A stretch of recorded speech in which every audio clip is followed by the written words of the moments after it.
This video focuses on measures of central tendency. 4 factors are considered when describing data: central tendency, dispersion, distribution, and deviations from the general pattern. This video focuses on central tendency, the center of a distribution of scores.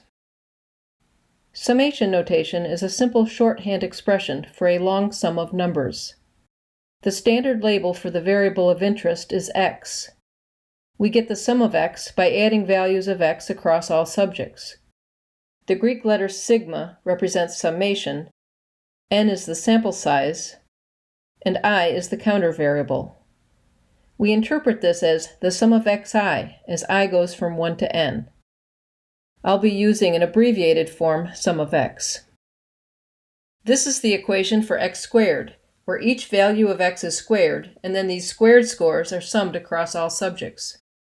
I'll also use an abbreviated form, sum of x squared. To demonstrate application of summation notation, suppose that you are giving private piano lessons. You have 6 students, and x is the number of hours they say they practiced last week. The sum of x is 15, the total number of hours your students practiced. If we square these values and then add the result, we get the sum of x squared. The last piece of summation notation is the sum of x quantity squared, which is simply the square of the sum of all x's. For these data, we take the sum, 15, and square it to get 225. Central tendency tells us where the middle or usual score is. There are 3 measures: mean, median, and mode. The mean is the arithmetic average of a quantitative variable.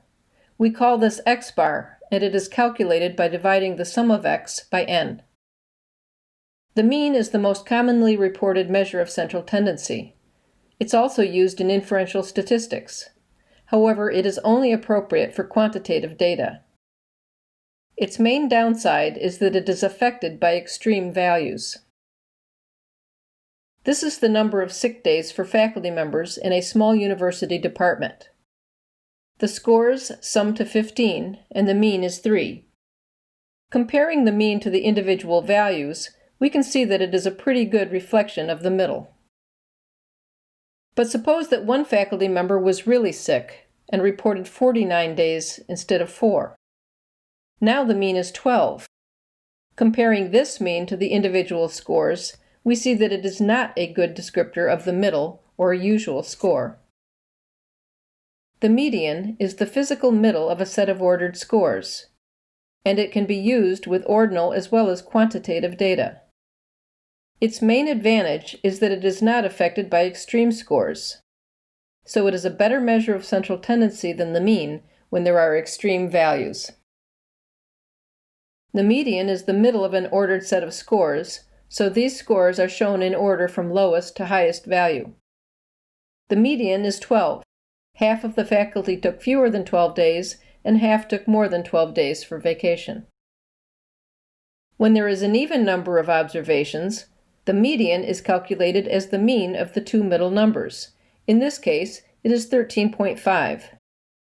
The mean is also 13.5, and both are good measures of central tendency. The median is not affected by extreme scores. So if the faculty member with 23 vacation days had instead taken 43 days, the median would be exactly the same.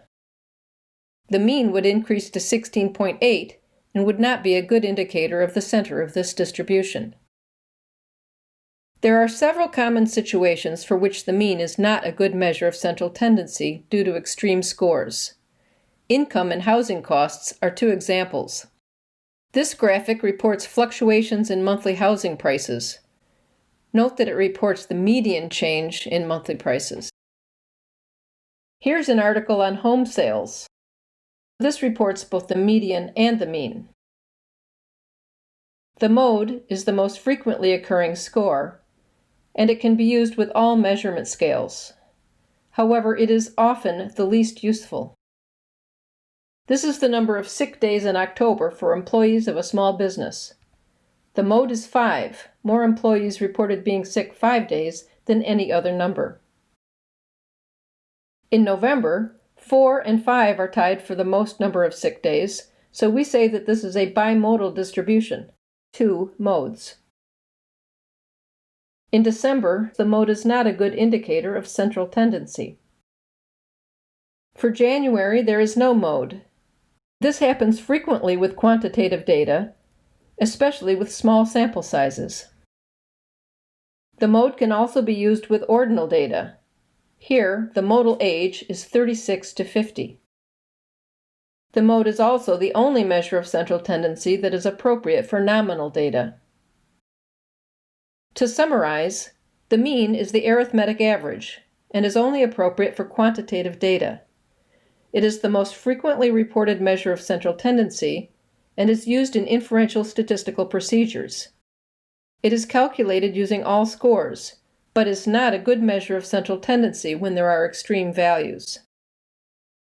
The median is the physical middle of a set of ordered scores, and it can be used with ordinal as well as quantitative data. The median is a better measure of central tendency than the mean when there are extreme scores, as is often the case with variables such as income or housing costs. One way to remember the median is to think of the middle of a divided highway, which is also called a median. The median runs right down the middle of the highway, with the same number of lanes on one side as the other. If that doesn't help, add a sloth to the median. This story has a happy ending. The policeman was able to transport this little guy to safety. Finally, the mode is the most frequently occurring score. It can be used with all measurement scales, but it is often the least useful measure of central tendency. A good way to remember the mode is to sync it with most. Mode equals most. The next video addresses measures of dispersion and shape and how to identify outliers.